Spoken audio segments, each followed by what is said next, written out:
Hola, ¿qué tal? Les damos la bienvenida al quinto programa de la quinta temporada de Ágora, el magazín de Manzanares 10 Televisión. Hoy tenemos una entrega especial con motivo del Día Internacional para la Eliminación de la Violencia contra las Mujeres, que, como saben, se celebra el próximo lunes 25N.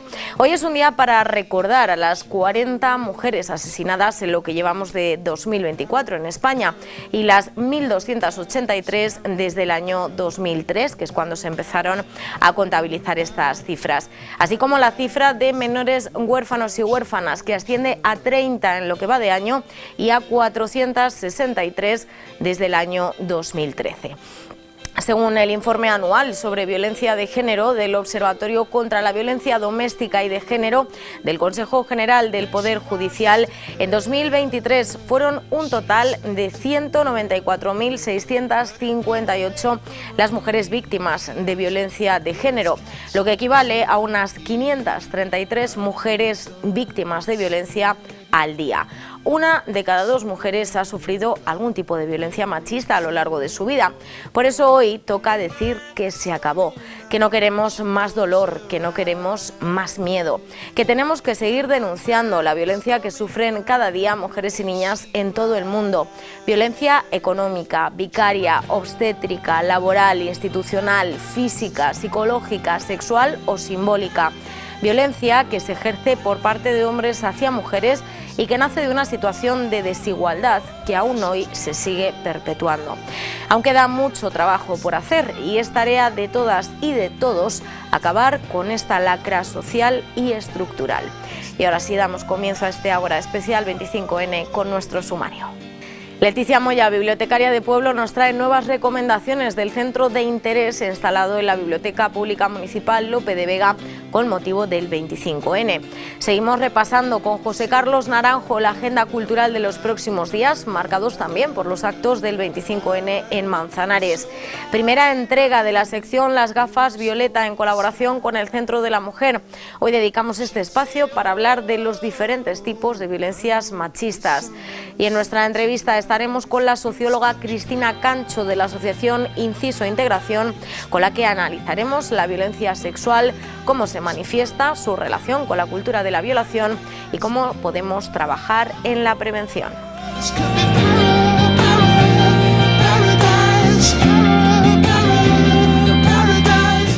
Pues estos son los contenidos que les traemos hoy en este Ágora especial 25N y vamos con nuestra primera sección, que como siempre nos la trae nuestra querida bibliotecaria de Pueblo, Leticia Moya, desde la Biblioteca Pública Municipal Lope de Vega.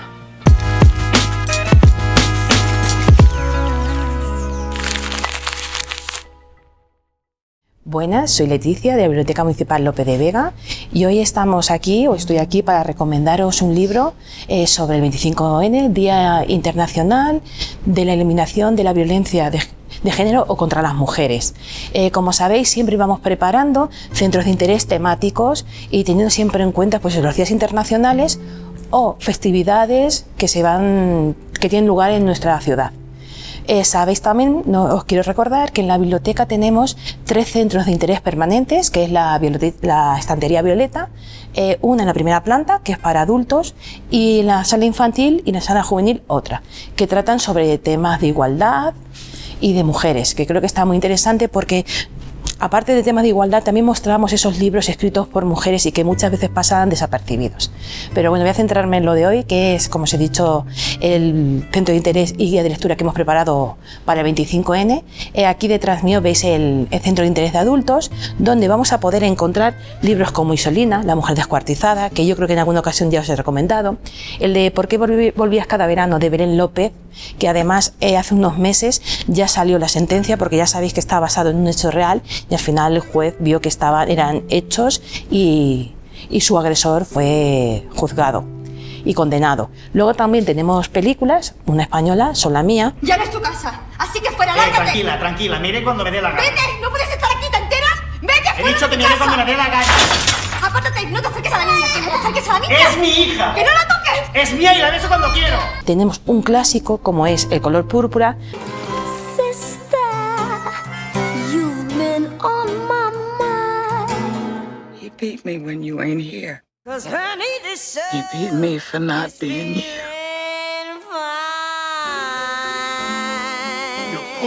También podéis encontrar libros informativos y muchas más novelas que yo os invito a que vengáis como siempre a la biblioteca. También en la sala infantil tenemos un centro de interés. Yo os voy a recomendar varios libros, pero también, como siempre os digo, son temas delicados que hay que ver con los niños a través de una mediación. No podemos darle el álbum ilustrado al niño o a la niña y que se lo lean, porque posiblemente no lo van a entender por sí solos, sino que hay que ir trabajándolo con ellos. En primer lugar, os he traído El monstruo. Ya os podéis imaginar quién puede ser el monstruo. Nos cuenta la vida de dos hermanos en casa. Cuando aparece un monstruo, su mamá les pide que se vayan a su habitación, les compra una tele y les pide que por favor suban el volumen. Pero todo esto, como os digo, es un libro muy interesante, pero que hay que trabajar con los más pequeños con mediación. Otro libro para los niños un poquito más mayores y las niñas, La niña silencio. Una niña que va al colegio y no habla. Nunca. Hasta que un día en un momento da con una persona que es la que le hace expresarse. Y por último, para los más jóvenes, digamos la franja esta que va de 12 a 14, 15, tenemos a un autor clásico como es Alfredo Gómez Cerdá en esta literatura juvenil con Ninfa Rota. Yo creo que estas tres lecturas para cada franja de edad están muy interesantes. Y os invitamos a las familias a que vengáis a la biblioteca y llevéis estos libros, los trabajéis con ellos para que poco a poco vayan viendo que hay cosas que no podemos permitir.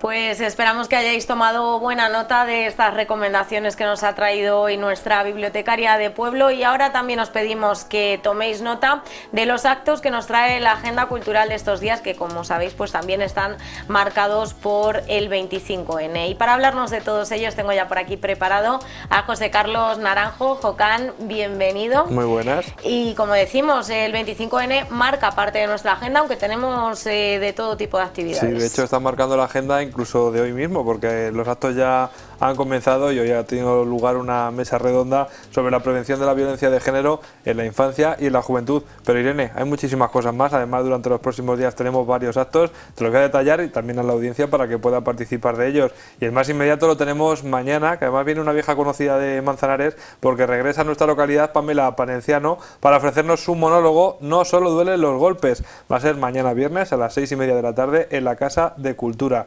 Este monólogo narra la vivencia personal de esta actriz, comunicadora y activista feminista en su primera relación de noviazgo. El monólogo autobiográfico de Pamela Palenciano nos va a ir conectando con la historia universal de las violencias machistas y con la construcción de estereotipos que generan la desigualdad que permite ejercer la violencia sobre otra persona en todos sus niveles. El monólogo, si lo quieres disfrutar, es gratuito, pero eso sí, hace falta invitación, así que pásate por la oficina de turismo o por el Centro de la Mujer y no te lo pierdas mañana. Pues eso es la próxima actividad que tenemos dentro de la programación de actos, donde también, como sabéis, se enmarca este Ágora de hoy. Y bueno, pues yo creo que no hay que perderse este monólogo, que es muy necesario y que, como nos dice ella, es un relato personal, pero que habla de la violencia que sufren muchas mujeres y que tiene algo que ver con una cosa estructural y global. Vamos a seguir porque tenemos dos propuestas también el sábado muy interesantes. Una que ya es tradición. Sí, una por la mañana y otra por la tarde. La de por la mañana ya es tradición porque son muchísimas ediciones. De hecho, la de este año es la número 18 de la Jornada de Autodefensa Femenina contra la Violencia de Género, que va a ser de 10:30 a 1 en la sala de judo José Cañizares, que por si no lo sabes está ubicada en la pista de atletismo. Se trata de una clase práctica que va a estar impartida por la maestra Paqui Moreno y que contará con la intervención también de la concejala de Políticas de Igualdad Laura Carrillo y por profesionales del Centro de la Mujer. Las inscripciones inscripciones para esta jornada son gratuitas y se pueden realizar ya en la web municipal. Y decimos que esta es jornada habitual y la siguiente actividad también va a ser habitual porque poco a poco se va consolidando en estos actos del 25N, como es la gincana juvenil por equipos, que este año se llama Yo también digo no a la violencia de género y que celebra su cuarta edición el sábado, como decimos, por la tarde a partir de las 5 en el Centro de la Mujer. La gincana está dirigida a chicos y chicas de 12 a 15 años que divididas en 8 grupos de 4 o 5 personas la realizarán y como siempre se otorgarán 2 premios en vales canjeables de 200 y de 100 euros respectivamente y habrá obsequio para todas las personas participantes. Eso sí, si quieres participar las inscripciones las puedes realizar en la Casa de la Juventud pero hasta mañana viernes, así que hay que ser rápidos y rápidas. Pues esos son los actos que nos esperan para este 25N dentro de esta semana, de estos próximos días, pero nos queda el acto central que lo tenemos la próxima semana coincidiendo con ese Día Internacional para la Eliminación de la Violencia contra las Mujeres. El 25 de noviembre, como es habitual, va a ser por la tarde en la Plaza de la Constitución este acto institucional del Día Internacional para la Eliminación de la Violencia contra las Mujeres. Este año será el alumnado de varios centros educativos de Manzanares el que va a dar lectura a los manifiestos elaborados con la colaboración de las AMPAs participantes en esta actividad y como siempre pasa en este acto se realizará el tradicional encendido de velas en recuerdo a las víctimas y la suelta simbólica de farolillos que ojalá cada año tengan que ser menos. Pues un acto muy bonito que ya es tradicional en Manzanares, que se tiñe de morada esa Plaza de la Constitución y con esos farolillos que, como tú dices, ojalá no tuviéramos que realizar este acto simbólico. Así que os invitamos a todos a participar en ella, a sumaros a este día tan importante y a esta reivindicación. Y seguimos con la agenda, Jocán, porque aparte del 25N tenemos también más cositas de índole cultural estos días. Sí, la cita de todos los fines de semana en Gran Teatro, que en esta ocasión va a ser triple porque tenemos teatro y tenemos también cine. Vamos a empezar, si te parece, Irene, por el teatro, que tenemos además una obra que está generando mucha expectación, que va a ser el sábado, allí en nuestro Gran Templo de la Cultura, a las 8 de la tarde, y que se llama Burro. Hay Teatro nos presenta este espectáculo que está protagonizado por Carlos Hipólito y que cuenta con música en directo y además está inspirado en las obras maestras de la literatura que giran en torno al asno. Un viaje tragicómico que explora los grandes textos clásicos sobre el asno y la intensa relación entre el animal y el ser humano. La música en directo y el teatro más puro acompañan a este burro sin nombre de 6.000 años de edad en un recorrido por sus aventuras, desventuras y peripecias a lo largo de la Grecia y la Roma clásicas, de la Edad Media festiva y carnavalesca al Siglo de Oro, la Ilustración y la modernidad.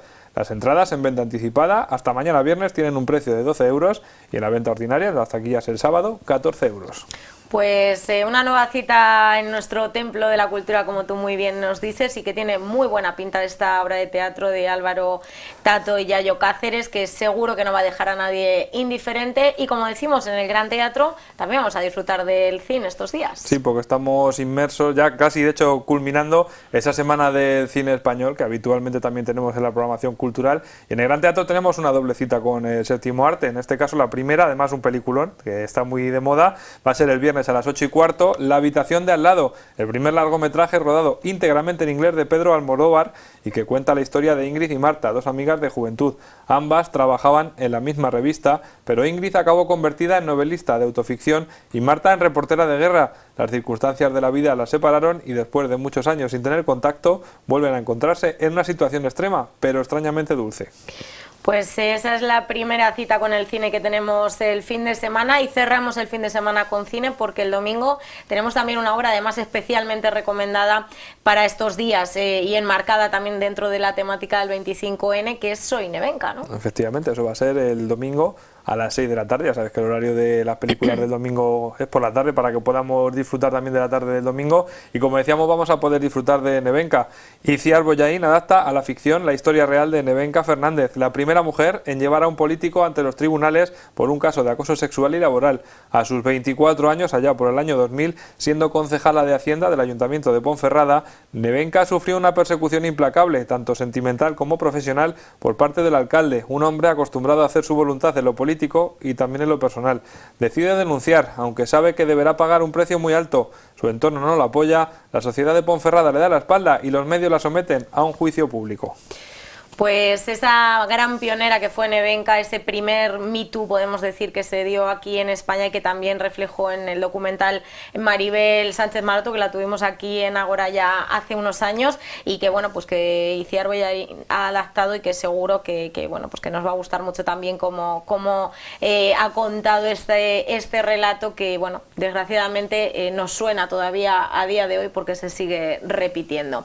Y continuamos, Jocan, tenemos más citas también estos días, otra también que esperemos que se convierta en tradición, en la segunda edición de algo que tenemos también muchas ganas de vivir. Sí, la Manzacón, la segunda edición que se va a celebrar nuevamente en la Casa de la Juventud, y en este caso va a ser el sábado prácticamente durante todo el día, porque va a empezar a las 10 de la mañana y con un pequeño parón para comer a las 8 de la tarde va a finalizar, aunque luego también tenemos una actividad nocturna. Ya sabéis que vais a tener en la programación torneos, talleres, formaciones, así como también una zona de juegos, tienda de juegos de mesa y de arte. Vamos, va a ser una verdadera fiesta de los juegos de mesa, que la organiza, ya sabéis, la asociación Conclave, y aparte va a haber sorteos a las 8:30 de la tarde, yo no me lo perdía, se van a sortear 16 juegos de mesa, y como ya hemos dicho, la actividad va a finalizar por la noche con un juego de roles ocultos que se va a celebrar desde las 10:30 hasta más o menos la medianoche, así que yo, que tú, Irene, no me lo perdía. Pues tenemos todo el día para disfrutar de esta Manzacón en la Casa de la Juventud, así que no tenéis excusa, podéis pasaros por allí. Nos consta, porque nos lo ha comentado desde la organización, que muchas de las actividades que requerían de inscripción ya están las plazas cubiertas en la mayoría de ellas, pero bueno, sabéis que también va a haber espacios libres para poder jugar, para poder adquirir también nuevos juegos de mesa y obras de arte relacionadas con este mundo, así que no os lo perdáis y allí nos veremos en la Casa de la Juventud. Tenemos también otra cosita más estos días. Sí, seguro que estabas echando en falta nuestra cita habitual de la biblioteca y con las exposiciones. Pues bien, el sábado vamos a tener la inauguración de una nueva exposición del primer maratón fotográfico que organizó el 19 de octubre la Asociación Fotográfica Manzanares. A las 12 del mediodía se van a entregar los premios y va a quedar abierta al público, así que a ver con qué trabajo nos deleitan los fotógrafos y fotógrafas. Bueno, pues esta primera edición de este maratón, que bueno, tenemos muchas ganas de ver qué resultó de aquella actividad que se celebraba en el mes de octubre, que podremos disfrutar, como bien decías,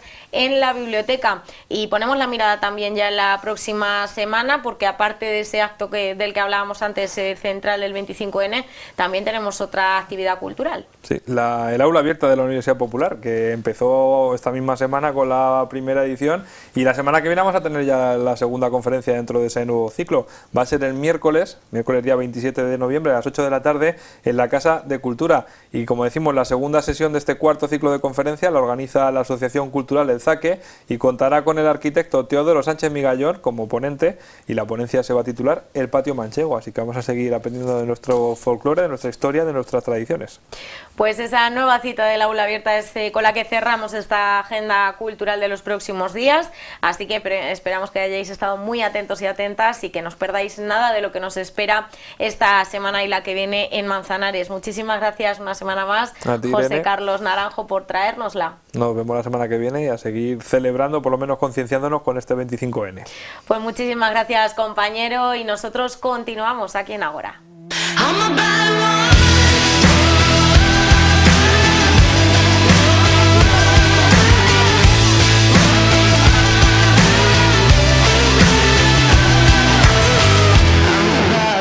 ¡Y arriba el feminismo que va a vencer, que va a vencer! Pues seguimos en este Ágora especial 25N y volvemos a ponernos las gafas violeta con el Centro de la Mujer. Recuperamos esta sección que llevamos ya varias temporadas realizando en colaboración con las profesionales del centro, y en este Ágora, como decimos, especial 25N, lo vamos a hacer para hablar de los distintos tipos de violencia de género que existen, y lo haremos de la mano de dos profesionales de este centro, con José Samper, responsable del área jurídica, y Marisol Camuñas del área social. Muchas gracias a ambos. Buenos días. Buenas tardes. Por acompañarnos. Nos volvemos a poner con vosotras las gafas violeta para seguir analizando diferentes conceptos que son importantes a la hora de hablar de la perspectiva de género, que es el objetivo de esta sección. Así que hoy, que tenemos este especial 25N y vamos a hablar de la violencia de género, lo primero que hay que hacer es conceptualizar y explicar qué es la violencia de género, a qué hace referencia este concepto. Vamos a recordarlo. Bueno, la violencia de género no es nada más que un acto violento que se hace a otra persona por razón de sexo. Este tipo hay muchas maneras de hacer esos actos violentos. Está la violencia física, que todo el mundo la conoce, está la violencia psicológica, que tiene muchísimas maneras de expresión, está la violencia económica, que la violencia económica se da de manera muy normalizada en los hogares, y está la violencia sexual, que es también conocida y que ha tenido hace poco una reestructuración en su manera de conceptuarla. Habrá gente que muchos actos no los entienda porque tienen una explicación de la violencia de género penalista, y si no tiene el agravante de violencia de género piensa que no es violencia de género. Para los que operamos y estamos sensibilizados con el tema de género, pues sabemos que todo aquel desequilibrio entre hombre y mujer que está estructurado en la sociedad, pues es violencia de género. Ahora hablaremos más en profundidad sobre algunos de estos tipos y sobre todo aquellos que son más invisibles o que tenemos menos identificados, porque es importante saberlos tanto para identificarnos como víctimas y también como personas que ejercen estos tipos de violencia. Pero muchas veces para entender este tipo de conceptos hay que irse a los datos, hay que irse a las cifras y conocer la dimensión de este problema, ¿no? Porque a veces hay quienes, esos negacionistas de este concepto de violencia de género, los ignoran, y bueno, para problematizar hay que hablar de esos contextos. Así que Marisol, háblanos de estas cifras, de estos datos que también nos ayudan a entender la importancia de hablar de violencia de género y de no invisibilizarla. Vale, me ha gustado lo que has dicho para los negacionistas. Es verdad que para los negacionistas de la violencia de género no hay nada mejor que ofrecer datos y poner datos encima de la mesa para que se vea realmente el volumen y la dimensión del problema que nos atañe y que nos hace que todo el mundo alrededor del 25 de noviembre se pare, tome conciencia de la situación. En España tenemos desde el año 2003 1.284 mujeres asesinadas. En lo que va del año 2024 tenemos 40 mujeres asesinadas a fecha del 15 de noviembre. También desde el año 2013 se contabilizan los menores, ¿vale? Desde el año 2013 tenemos 63 menores asesinados y nos podemos echar la mano a la cabeza porque en el año 2024 van 10. Huérfanos desde el año 2013 tenemos 457 y en el año 2024 tenemos 24. Y tenemos que tener en cuenta que desde el año 2022 también se incluye en la estadística de violencia de género, pero solamente 2 veces al año, otros feminicidios, otros asesinatos de mujeres que no son llevados a cabo por pareja o expareja, y en lo que va de año llevamos 6. Si echamos la cuenta vamos a más de una mujer por semana.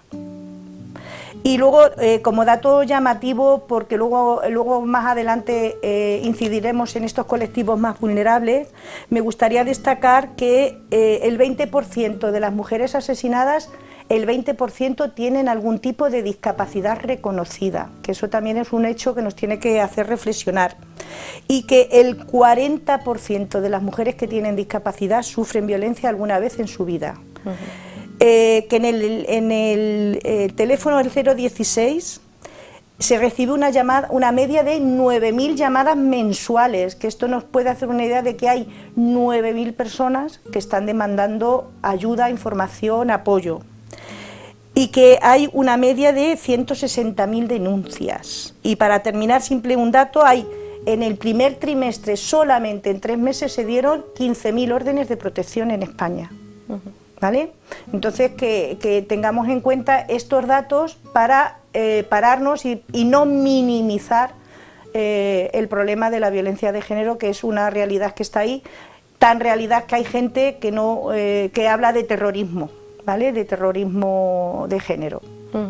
Estos datos, decimos, son importantes, aunque es, muchas veces los datos que conocemos son de las peores consecuencias de esta violencia, que es cuando acaban con la vida de estas mujeres, pero ahí vemos en esas llamadas y en todas aquellas que no se producen también, que imagino que vosotras también en el centro estáis en contacto con muchas mujeres que sufren esta violencia y que no necesariamente han realizado una denuncia, porque a veces también insistimos mucho en poner el foco en estas víctimas, en que denuncien, y a veces simplemente lo que necesitan es ser escuchadas y poder de alguna manera salir de esta situación de violencia que, como veremos ahora, se manifiesta de muchas formas y no únicamente con esa violencia física que es la que tenemos más identificada, ¿no?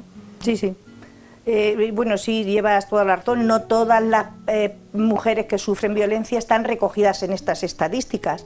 Nuestra experiencia en el Centro de la Mujer es que hay mujeres que no llegan a interponer nunca denuncia y que lo que dicen es: no, yo quiero cesar en la convivencia, pero no quiero denunciar. Quiero pasar páginas sin llegar a hacerle, incluso algunas te verbalizan sin que él tenga que sufrir ninguna consecuencia. Bueno, pues importantes estos datos y, como decíamos, para aquellas personas que todavía niegan esta problemática, que es una problemática a todos los niveles, estructural, y que tenemos que acabar con ella, y este tipo de espacios pues sirven también para recordarlo. José, nos hablabas de los distintos tipos de violencia que existen, que se manifiestan de diferentes maneras y que en algunos casos son muy invisibles y no los identificamos como violencia porque están demasiado normalizados, ¿no? Cuéntanos un poquito, por hacer algo más hincapié en estos tipos de violencia. Bueno, hacía hincapié sobre todo en el tema de la violencia económica. Bueno, la violencia económica se da durante el matrimonio y después de la crisis, cuando ha acontecido la crisis matrimonial. Entonces, ahí se da otro tipo de violencia económica. Durante el matrimonio suele ser una estrategia del agresor, porque empieza en unos niveles muy flojos, de muy poca intensidad, que es simplemente pues controlar las cuentas, que luego derivan puede llegar hasta incluso el control de los ingresos que la mujer gana y que no tiene acceso a ellos. La falta de acceso a los recursos para bienes propios de la mujer, que puede ser vestido más básico, alimentación propia y necesaria, inversión en cursos de formación y capacitación profesional para la mujer, para poder mejorar en su... Pero es que algunos de esos modos de violencia económica son prohibir expresamente a trabajar. Expresamente y no expresamente, sino simplemente no dejándole opción porque hay mucho trabajo que hacer en casa. Entonces, ese caldo tampoco se hace de manera muy evidente, se hace muy poco a poco, como echar a cocer una rana, ¿vale? La rana va percibiendo el calor, pero no se da cuenta y termina hervida, ¿vale? Porque va calentando el agua poco a poco. Pues lo mismo pasa, de la misma manera que está el control social. Cuando a una mujer, esto es violencia psicológica, se le impide, bueno, poco a poco se le aísla, se le impide ver a sus amigas, bueno, no es tan importante, quédate conmigo, hasta que llega incluso a aislarle de su propia familia directa. Entonces, bueno, pues la violencia económica es así, se va cultivando de pocos a pocos, hasta que llega un momento que la mujer ni tiene acceso, se da cuenta que no tiene acceso, no sabe lo que entra en casa, no sabe dónde sale, se han contraído préstamos en su nombre sin autorización, y son casos reales que pasan en situación y vecinos nuestros de Manzanares, vecinas nuestras de Manzanares, o sea que es una cuestión que está muy en la calle. Bueno, pues porque a lo mejor él está ejerciendo una actividad y endeuda a ella sin consentimiento ni conocimiento y le repercute en sus futuros ingresos, y luego llega la crisis matrimonial, y en la crisis matrimonial da otra cara. Puede ser una pareja normalizada, rompen la pareja, y una manifestación muy normal que se viene dando es que no te voy a pagar la pensión de alimentos hasta que el juez no diga nada. Perdona, lo primero es que estás infringiendo los deberes de la patria potestad y esto lo tienen que saber las mujeres a la hora de pedir que sus abogados ejerzan ese derecho que ellas tienen, exijan la privación de la patria potestad por incumplimiento de los deberes aparejados a ella. Entonces, tienen que pedirlo y son hechos nuevos que, aunque hayan puesto la demanda, se pueden dar a conocer al juez, ¿vale? Situaciones que se dan, no pagan la pensión de alimentos, los agresores esconden sus ingresos, trabajan en B para que no sean penalmente responsables y le llevan a una vorágine de persecución de recursos de la mujer y de ayuda institucional que, bueno, pues que afortunadamente en el estado que tenemos muchos de esos derechos, aunque es un camino arduo y difícil, pero por lo menos está protegido. En nuestro ordenamiento jurídico, por lo menos, y en nuestra colchón social está protegido. Bueno. Esto es un tipo de violencia que, como nos decía, se da de manera muy habitual, que no conocemos tanto porque es algo quizá que está muy relegado al ámbito doméstico, al ámbito íntimo, digamos, de la pareja, y que, claro, esto tiene otra consecuencia. Si el tipo de violencia se produce durante la relación y esa mujer no tiene recursos, no se ve capacitada para terminar la relación muchas veces porque cree que va a quedar más vulnerable todavía al salir al exterior, no poder tener acceso al trabajo. Para ahí también, siempre lo decimos, el Centro de la Mujer es un recurso importantísimo en todas las áreas para dar a conocer tanto los derechos a los que tienen acceso estas mujeres como esos recursos y esas ayudas que les pueden servir para salir, ¿no?, de esa situación. Sí, y además, perdona, que no solamente las ayudas específicas para mujeres víctimas de violencia, sino también otro tipo y otras muchas ayudas, servicios que pueden corresponderles simplemente por el hecho que se deriva de su situación de vulnerabilidad, que no todo lo que planteamos o ofrecemos desde allí es relacionado con temas de violencia. Que no se requiere únicamente una acreditación de ser víctima de violencia, siempre se le busca una mejor alternativa, aunque solo sea que tenemos el área laboral, en buscar mejorar, volverse a incorporar al mercado laboral, volver a capacitarse profesionalmente. Y en todo esto, nos hablaba Marisol, hay una serie de colectivos que son más vulnerables y que, bueno, que esos datos que muchas veces no los reflejamos y que me ha gustado que los hayas sacado, como es el caso de las mujeres con discapacidad, también las mujeres migrantes. Vamos a hablar un poco de estos colectivos más vulnerables, como tú nos decías, y que brevemente, porque nos queda poco tiempo, pero que, bueno, pues que nos puedas detallar también de qué manera esta violencia se ve agravada al pertenecer a estos colectivos. Vale, pues sí, simplemente destacar 3 colectivos, 4 que son especialmente vulnerables al tema de o a padecer o a sufrir violencia de género. El primero de ellos, lo he nombrado antes, son las mujeres con discapacidad. Es un reto que tenemos como sociedad, el visibilizar que las mujeres con discapacidad sufren violencia, visibilizar que las mujeres con discapacidad no conocen los recursos y no se acercan al recurso, muchas veces también por limitaciones de movilidad, por limitaciones comunicativas, pero que es una realidad que está ahí. De hecho, ahora en el Centro de la Mujer, bueno, en todos los centros de la mujer va a haber una tablet para las mujeres sordas, entonces también invitamos a que si hay mujeres de esas características, con esas circunstancias que se puedan personar en el centro, que hay un dispositivo que tendremos que aprender a usarlo, pero que está ahí a su disposición. Entonces, las mujeres con discapacidad es una realidad que está ahí y que sufren sobre todo violencia por su entorno más cercano, ¿vale? Las personas, es igual que la violencia de género, pero agravada, porque además ellas son más vulnerables.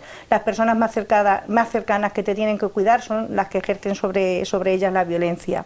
Otro colectivo muy vulnerable, y quería destacarlo por si hay personas que nos están viendo que conocen mujeres que están en esta situación en otros países, es aquellas mujeres españolas que están en países extranjeros.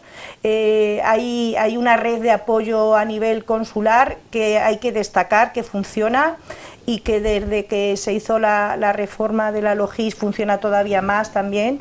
Entonces, que tengan en cuenta mujeres en el extranjero que si están viviendo una situación de violencia pueden recibir bien apoyo para interponer denuncia o para buscar allí recursos, bien apoyo para ser repatriadas a España, ellas y sus hijos e hijas, con todos los conocimientos y con todos los apoyos que desde las embajadas y los consulados se puedan dar. Otro colectivo muy vulnerable que tenemos aquí en Manzanares y tenemos en toda España son las mujeres inmigrantes irregulares. Son muy vulnerables porque entienden que si denuncian o si ponen en conocimiento la situación, eso les puede perjudicar.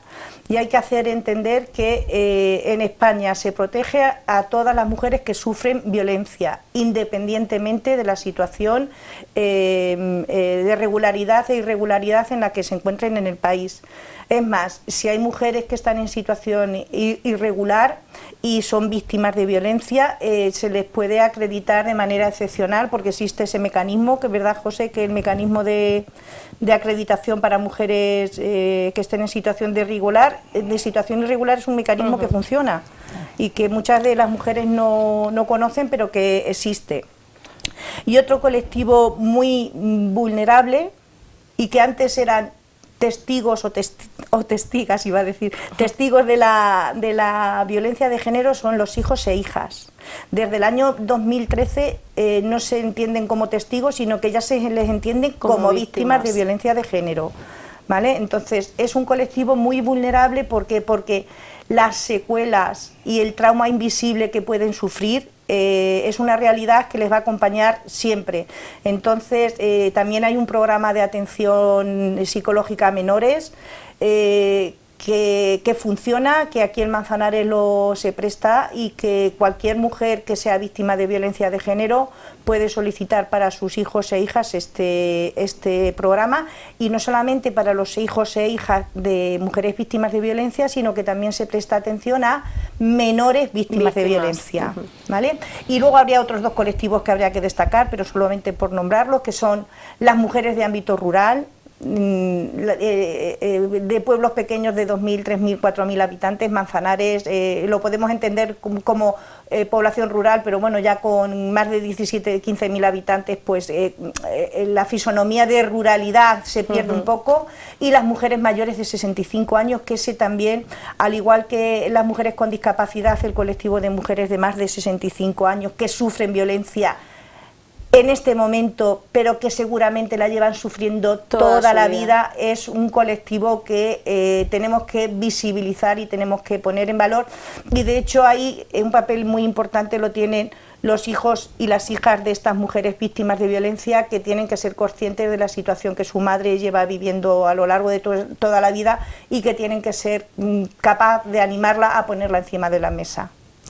Pues nos quedamos con eso, y quizá para detenernos en estos dos últimos colectivos un poquito más en próximas ediciones de las gafas violeta, porque es verdad que las mujeres mayores de 65 no hemos hablado tanto de ello, y creo que también es importante. Ahí las asociaciones también juegan un papel fundamental. Marisol, José, muchísimas gracias, al Centro de la Mujer una vez más por ayudarnos a ponernos las gafas violeta. Seguiremos haciéndolo durante esta temporada. Y bueno, pues gracias de verdad por toda esta información. Gracias a vosotras. Muchas gracias a vosotros por vuestra labor. Pues hasta aquí las gafas violeta en este Ágora especial 25N, y nosotros continuamos.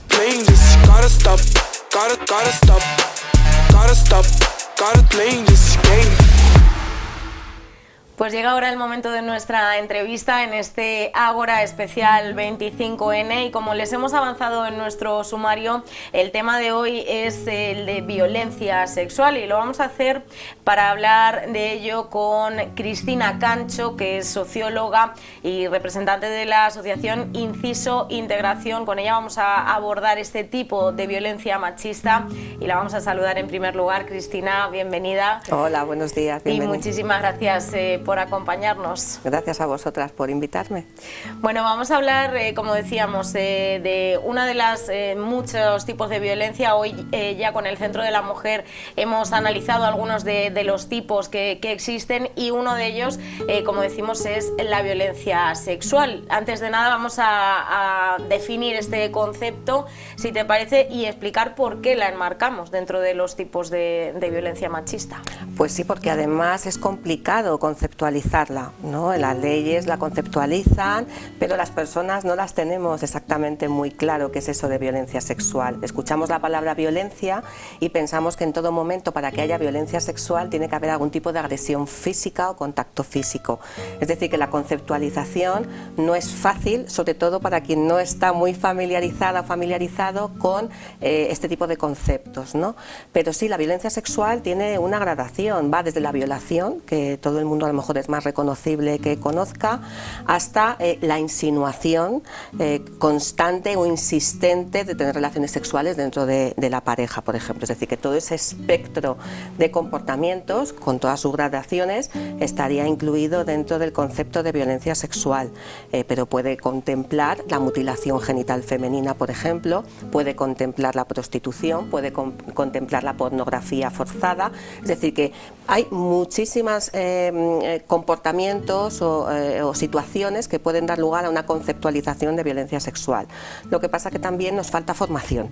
Entonces quizás es muy difícil que podamos conceptualizar si muchas veces, y no hay siempre medios que estén dispuestos a hablar, se puede llegar a explicar al gran público exactamente de qué hablamos cuando hablamos de violencia sexual. Y eso es una dificultad también para reconocerte como víctima y para reconocerte como agresor. O sea que dificultar, como decía Celia Amorós, el no conceptualizar es no politizar y es no poner remedio a las cuestiones, y es lo que nos pasa un poco con este concepto de violencia sexual. Bueno, hay que poner nombre a todos estos conceptos y, como tú nos decías, profundizar en ellos, que muchas veces nos quedamos en esa superficie. ¿Por qué es importante la perspectiva de género a la hora de hablar de violencia sexual?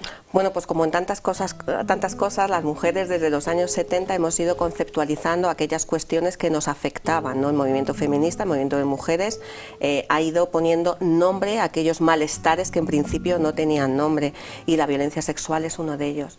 Hemos normalizado, por ejemplo, que las chicas tengamos miedo o las mujeres tengamos miedo al salir a la calle. Eso es un tipo de violencia sexual, ¿no? En los años 70 fueron las primeras, las feministas radicales, de raíz, no de radicalidad, que conceptualizaban este tipo de cuestiones, y la violencia sexual no deja de ser una manifestación pequeña pero muy extendida de las violencias machistas. Es decir, que es un tipo de violencia. Lo que pasa que sí que quiero recalcar que no hace falta que exista violencia para que haya violencia machista ni para que haya violencia sexual, pero sí que está ahí. La perspectiva de género que nos ofrece una herramienta analítica, es decir, ¿afectan los mismos problemas a hombres y a mujeres de la misma manera en la sociedad? Seguramente no. Cuando hablamos de paro no afectan igual, cuando hablamos de maternidad o paternidad no afectan igual, cuando hablamos de cambio climático no afectan igual. ¿Qué hace la perspectiva de género? Ver cómo afecta a los sexos las diferentes cuestiones que nos interesan como sociedad. Por eso la perspectiva de género aborda y conceptualiza, como lo ha hecho con tantas cosas, el tema de violencia sexual, el tema de violencia de género o las desigualdades y discriminaciones entre hombres y mujeres. Aquí me gustaría entrar, ya lo has introducido tú al principio, que hay muchos tipos de violencia sexual, muchas maneras de manifestarse, y algunas quizá no las tenemos tan identificadas como otras, como nos decías, la violación, que es quizá la más común en cuanto al concepto que tenemos de ella. Vamos a hablar, si te parece, de esos tipos, cómo podemos también diferenciarlos y cómo se manifiestan en distintos contextos, que no necesariamente es esa idea que tenemos de ese extraño que nos aborda en un callejón por la calle, Efectivamente, ¿no? Además se considera que no es una realidad en el 80% de los casos, y desgraciadamente es alguien de tu entorno.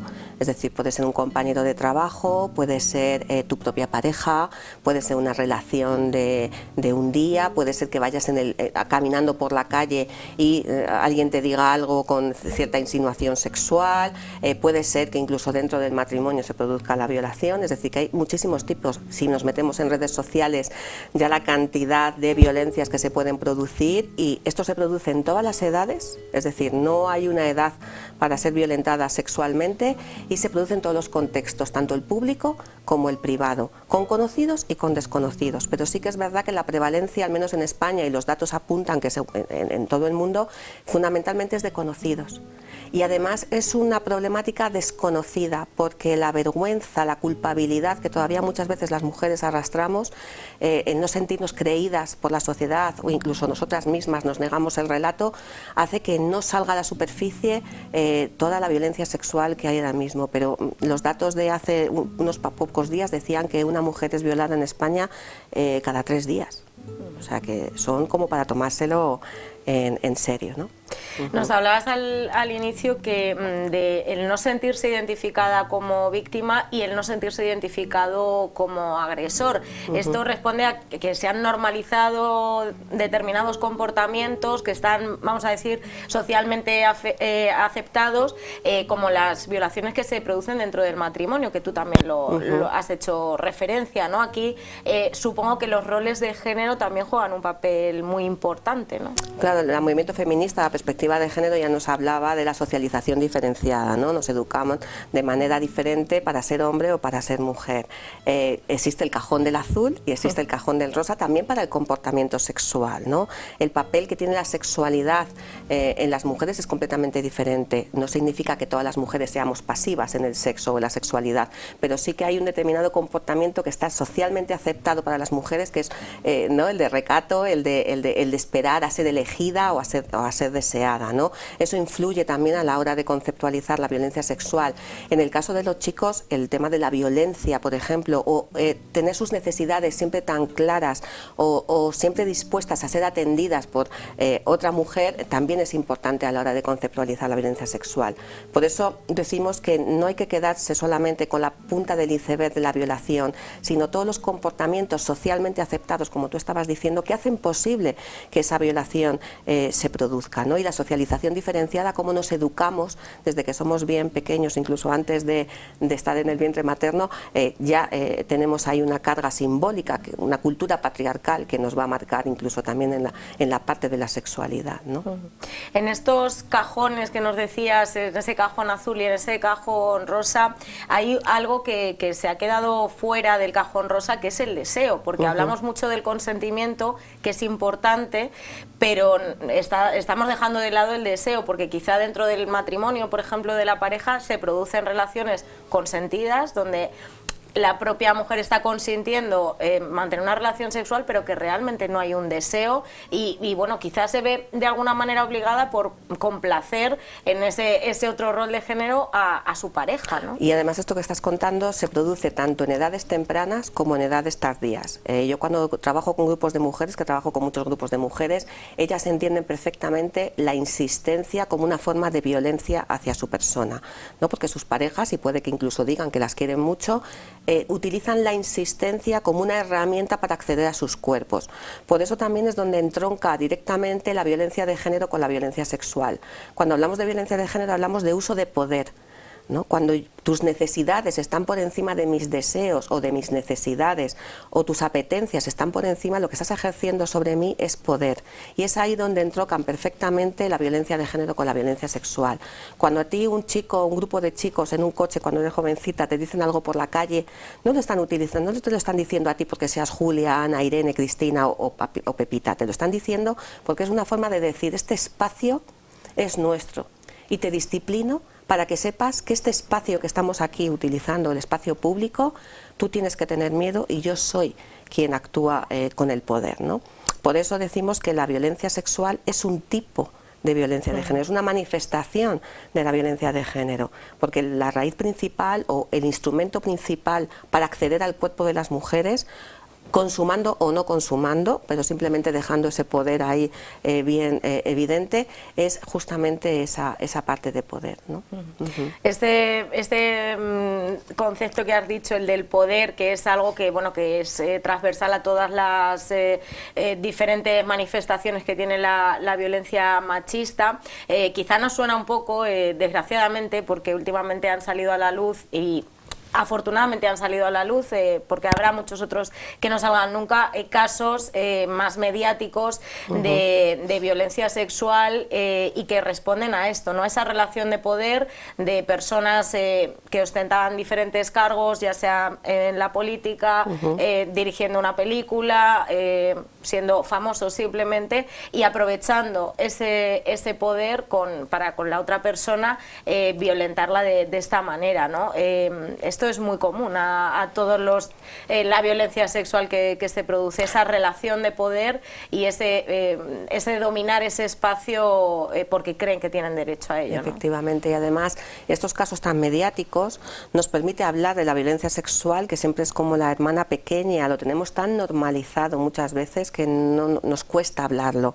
Es decir, Muros o las redes sociales, cuando han hablado de violencia sexual a todos los niveles, a todas las edades, también nos ayuda a desbancar ciertos mitos que tenemos asociados a la violencia sexual.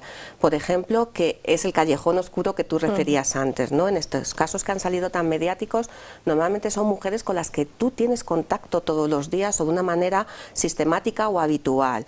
Y además nos quita la idea de esa persona como anónima, un poco animalizada, ese hombre animalizado que parece que está detrás de la violencia sexual.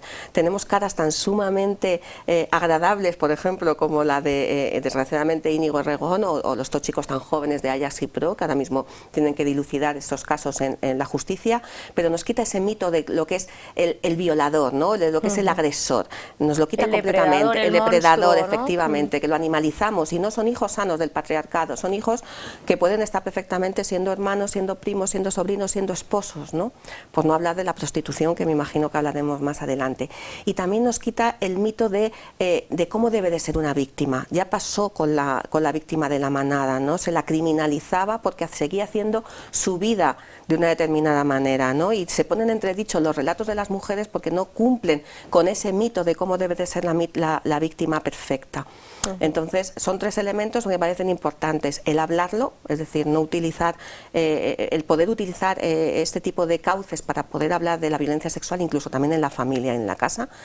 Quitarnos el mito de lo que es el violador perfecto, el agresor perfecto que tenemos en la cabeza, que no tiene nada que ver con la realidad, y el quitarnos también el mito de la víctima perfecta, que no existe. Es decir, yo no tengo por qué ser un dechado de virtudes o estar llorando todos los días en la calle para considerarme como víctima y que la sociedad me crea mi relato, ¿no? Y luego también otra de las cuestiones que aparecen aquí es el tema de la denuncia, que muchas veces si no denuncias no se te considera víctima, y ya solo el hecho de contarlo, lo que está haciendo Cristina Fallarás, que es una labor importantísima, dejar por escrito y negro sobre blanco esas agresiones, aunque no necesariamente puedan ser penadas, pero sí que se está poniendo sobre la mesa y están saliendo a la luz, ¿no? Claro, es que incluso vivimos una sociedad tan patriarcal que incluso nos dicen cómo nos debemos de comportar las víctimas. O sea, ya es el colmo el hecho de que te tengan que decir cómo debes de comportarte o qué debes de hacer o cómo debes de vivir tu victimario, ¿no? Es increíble. Pues, ¿no? Las mujeres lo que necesitamos es hablar a lo mejor, y no necesitamos la que quiera, por supuesto que tiene esa vía judicial y esa vía penal, pero muchas veces la reparación empieza por la creencia en lo que yo te estoy contando. El hecho de que tú me digas lo que yo tengo que hacer es una forma de volver a infantilizar a las mujeres, ¿no? A mí el insistir tanto en la denuncia me repele, ¿no? Porque es una manera de decirme constantemente otra vez de cómo tengo que comportarme como mujer, y no puede que yo a lo mejor no necesite esa parte judicial. La que quiera la tiene y será estupendísimo que exista, pero a lo mejor me basta con que se me crea, con que se me repare y con que no se me juzgue. Y eso es una tarea todavía que tenemos pendiente. Esa revictimización, ¿no? Secundaria, que le llamamos, efectivamente. Sí, sí, sí. Bueno, aquí queríamos también introducir otro concepto que tiene mucho que ver con la violencia sexual, que es la cultura de la violación, y que engloba muchos aspectos. Hablabas de la prostitución, de la pornografía. ¿Qué es la cultura de la violación y por qué guarda esta relación con la violencia sexual? Pues la cultura de la violación es poner en entredicho, para empezar, el relato de las mujeres, ¿no? Es aquellas cuestiones que hacen posible que la violencia sexual en su máximo exponente, que sería la violación, sea posible. Por ejemplo, cuando estamos poniendo en entredicho ese relato, o cuando hacemos de una manera social normalizamos que las chicas o las mujeres tengamos miedo al salir a la calle, eso es cultura de la violación. Por no hablar de la cultura de masas, los medios de comunicación, las campañas de publicidad que incluso hacen la violencia como sexy. Yo, la última campaña de Sephora con maquillaje para las niñas pequeñas, es decir, adiestrándolas para gustar, ¿no? En vez de para gustarse a sí mismas. Todo eso forma parte de la cultura de la violación. Es como pasa con el lenguaje, ¿no? Que son pequeñas cuestiones que dichas así una a una parecen inofensivas. Pero si sumamos la cantidad de cuestiones que están en torno a la violencia sexual y que la hacen posible, es cuando nos tenemos que dar cuenta. Y volvemos a la perspectiva de género que hablabas al principio. Solamente poniéndote las gafas moradas o las gafas violetas puedes analizar cada uno de los elementos que hacen posible la cultura patriarcal en la que estamos inmersas y que hacen posible la cultura de la violación. La cultura de la violación es la que hace posible que en el Estado español, en España, tengamos absolutamente normalizado el uso de la prostitución, por ejemplo. Yo, como persona, personalmente me considero abolicionista, no puedo tolerar que haya hombres que se socialicen en que el deseo de las mujeres no es importante para tener una sexualidad sana. Estamos normalizando que el deseo, que tú hablabas también antes, no sea la normalidad. Yo necesito desear para poder tener una sexualidad sana y completa. El hecho de que tú puedas tener relaciones sexuales conmigo sin que yo te desee, dice mucho de la cultura de la violación y dice mucho de la cultura en la que estamos inmersas. Aquí, ya que has sacado el tema de la prostitución, está ese mito de la libre elección, que es un poco el argumento que se utiliza por parte de las personas que defienden la prostitución o que están a favor de legalizarla, que es eso, ¿no? El que que hay mujeres que realizan o que ejercen la prostitución de una manera libre y de una elección individual y consciente, digamos, ¿no? Y es ese mito de que, por ejemplo, habla Ana de Miguel de la libre elección, que yo creo que también es importante hablar de esto porque forma parte también de esa cultura de la violación. Sí, ¿no? Si volvemos a nombrar a Celia Amorós, que hoy es el día de Celia Amorós, ella también hablaba de que no nos importa tanto lo que haga una mujer concreta, sino de alguna manera cómo sus comportamientos, los comportamientos de las mujeres establecen una base de comportamiento respecto a un grupo social determinado, ¿no? En el caso de la prostitución es clarísimo. A mí no me importa por qué una mujer concreta hace la prostitución. Y además hay que dejar de poner el foco en ellas. Vamos a hablar de ellos. Lo primero, que no es prostitución, es un sistema prostitucional que puede empezar en la pornografía y terminar en la prostitución. Pero además de eso es que estamos haciendo una escuela de poder, una escuela de desigualdad. La prostitución es una puerta de socialización tóxica para muchos varones a día de hoy y que socialmente tenemos muy normalizado. Entonces esa es realmente la cuestión, ¿no? ¿Qué implica el hecho de que existan lugares en España y en el mundo, por no hablar de países que son auténticamente, la explotación infantil está completamente normalizada? ¿Cómo es posible que exista una cultura que diga, si yo tengo un deseo sexual, hay un sitio en el que pagando, independientemente de lo que piense la mujer, ya no por hablar de trata de personas con fines de explotación sexual, yo puedo acceder al cuerpo de una mujer pagando? Eso es cultura también. Y eso está normalizado en España. Bueno, en esta cultura de la violación que hablamos una de las consecuencias es ese acceso a la prostitución y esa normalización del uso de ella, pero también hay otras maneras de manifestarse que son previas, como tú nos decías, que es también ese acceso a la pornografía, que es otra manera de perpetuar también esta violencia sexual o estos roles de poder, porque bueno, hay quien dice que hay pornografía feminista, yo no la he visto todavía. ¿De qué manera también se manifiesta esta cultura de la violación y esta perpetuación de la violencia sexual a través de la pornografía? Bueno, a ver, la pornografía es lógico. Vamos a ver si lo explico bien. No que exista, porque quizás a lo mejor no debería existir, pero sí que es lógico que hagamos un uso de ella de una manera pedagógica. Es decir, en determinada edad en que nuestros niños y niñas acceden a la pornografía pues simplemente porque se la encuentra, ¿no? Tú abres un juego en internet, en YouTube, y de repente te salta la imagen. Pero luego hay un momento en la vida en la que buscas respuestas que no encuentras ni en tu familia ni encuentras en la comunidad educativa. Es decir, es lógico que los chicos y las chicas busquen respuestas a su sexualidad. Incluso las personas adultas buscamos respuesta a nuestra sexualidad. ¿Qué pasa? Que la pornografía no es una clase de educación afectiva sexual, ¿no?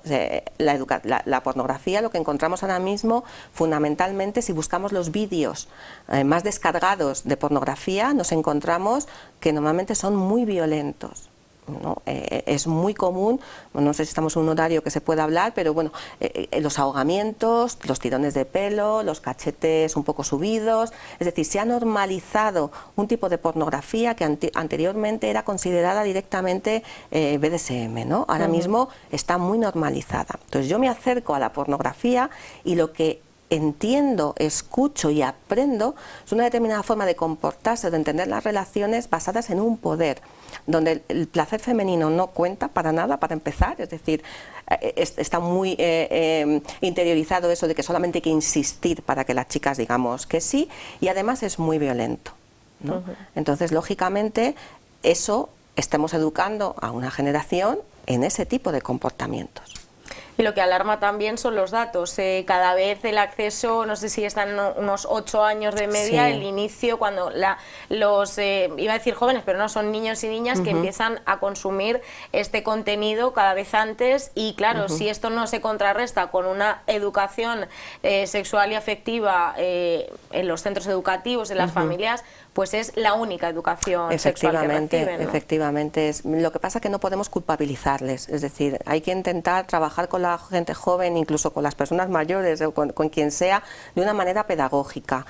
Tú tienes que explicar por qué propones otra alternativa, incluso dar alternativas, pero no puedes decir simplemente eso está mal, ¿no? Hay que explicar por qué. A mí me gusta más la crítica constructiva que el punitivismo o la cancelación, ¿no? Entonces es más interesante que nadie vea porno de ese tipo porque no me interesa y porque no me dice nada, que directamente cancelarlo. Lo que sí que es verdad es que hay que proteger a las personas, a los menores, ¿no? Y a las menores. En ese sentido sí que sería más punitivista, pero por lo demás tenemos que ofrecer alternativas y como sociedad no las estamos ofreciendo. No tenemos educación afectiva sexual en ninguna etapa de nuestra vida, ni incluso en las más adultas. Entonces, claro, tenemos a las redes sociales y tenemos al porno.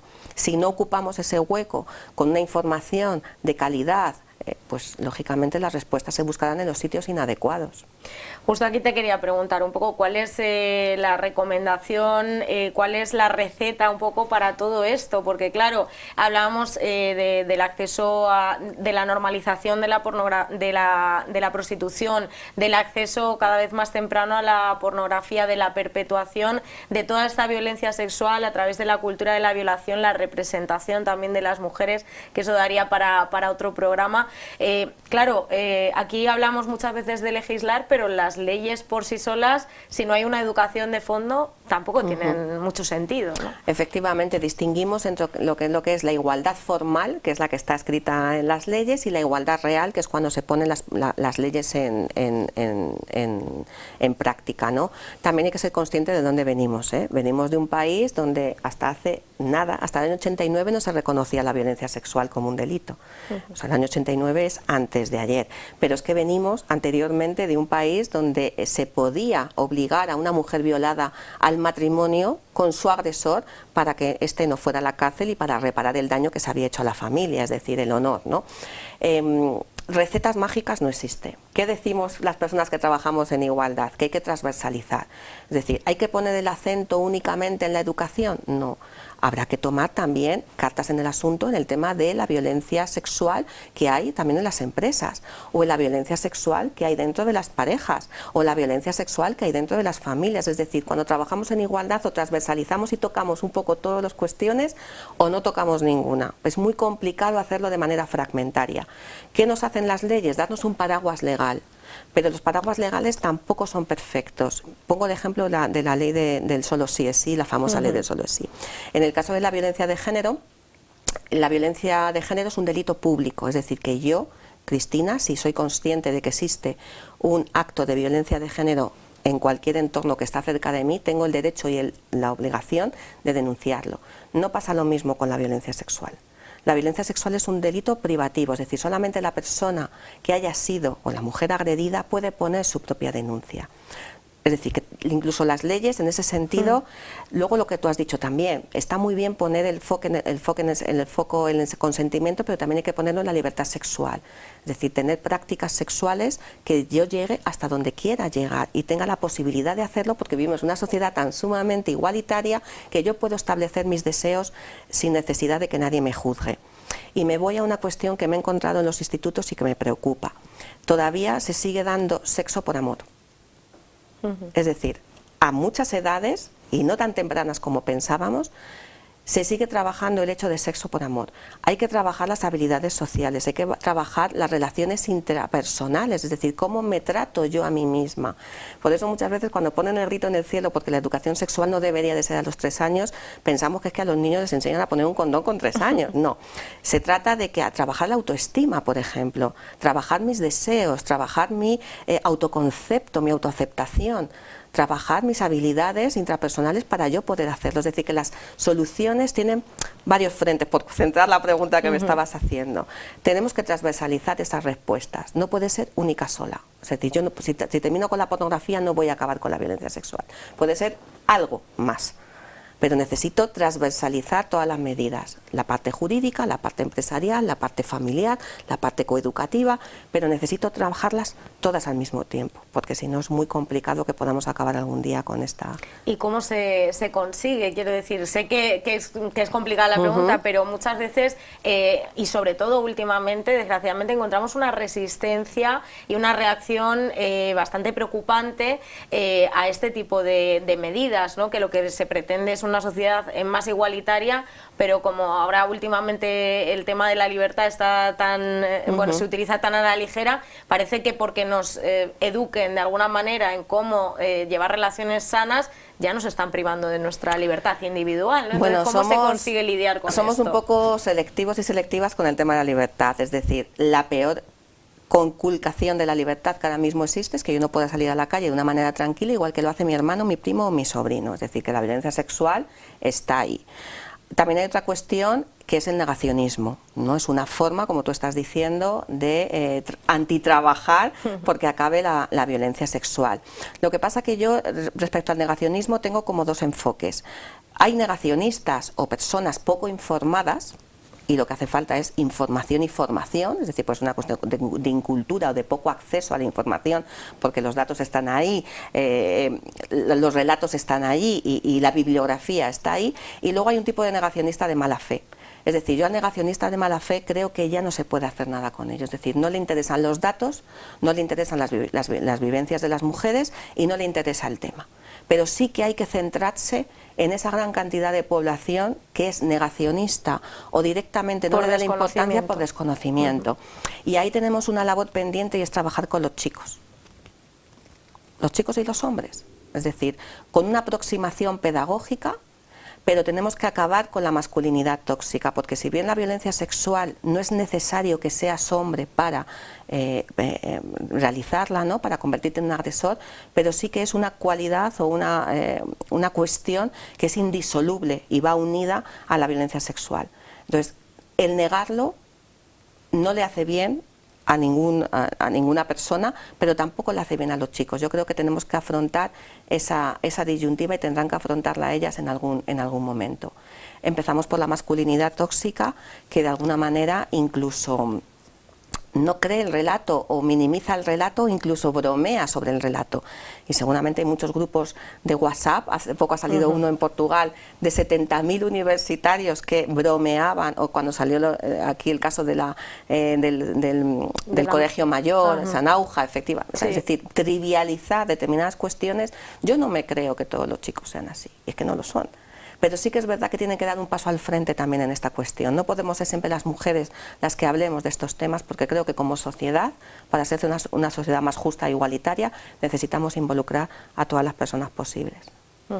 Bueno, aquí en esto que decías hay otra cuestión que se ha mencionado también últimamente a raíz de los últimos casos. Tenemos también el caso de Francia, que es escalofriante, pero no hace falta irse ahí. Hay casos como los últimos que hemos visto, como el de Rejón, Carlos Bermúdez, que se ha hablado de ese pacto de caballeros, ese pacto de silencio, esa complicidad entre hombres, que no necesariamente quiere decir que todos ellos sean victimarios, pero sí que hay bueno, pues un pacto de alguna manera de no denunciarlo, de no hablar, y aquí es muy importante también concienciar sobre esto, que sin ellos no podemos nosotras solas luchar y contra además esto. eso también es cultura de la violación, es decir, promover o callar el silencio es cómplice, ¿no? Es la frase típica, pero es que no deja de ser realidad.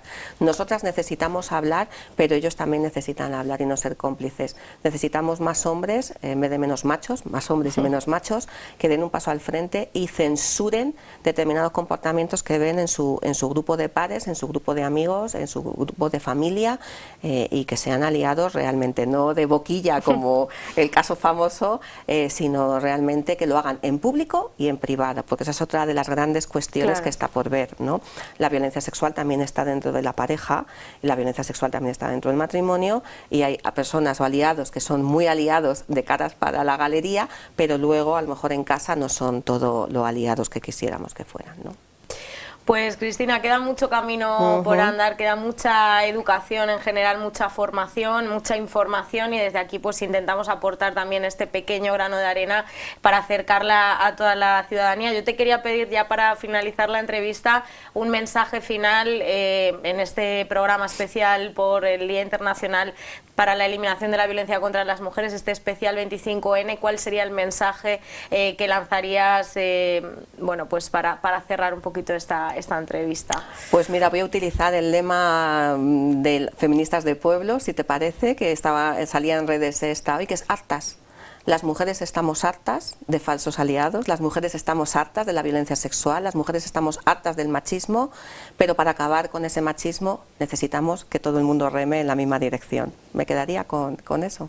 Pues sí, se acabó, ¿no? Que también ha sido otro lema que hemos utilizado últimamente, y bueno, pues estamos hartas y queremos también pues esa complicidad, como decíamos antes, de toda la sociedad. Tenemos mucho camino por delante, hay que trabajar intensamente para acabar con todos los tipos de violencia contra las mujeres, y bueno, pues gracias también, Cristina, gracias a Inciso Integración por el papel también que realicéis en este sentido, y bueno, pues te esperamos por aquí por ahora para hablar de todos los temas que solemos tratar también en nuestro espacio, así que mil gracias por habernos acompañado. Muchas gracias a vosotras, encantada. Pues hasta aquí nuestra entrevista en este Ágora especial 25N, y llegamos ya al final de nuestro programa. Esperemos que hayan aprendido mucho, que les haya gustado y que salgan a la calle también a reivindicar todo lo que nos queda por conquistar, que es mucho. Muchas gracias por haber estado al otro lado un jueves más, y les esperamos el próximo jueves a la misma hora de siempre, 8:30 de la tarde, en el que será nuestro 6º Ágora de la temporada. Muchas gracias.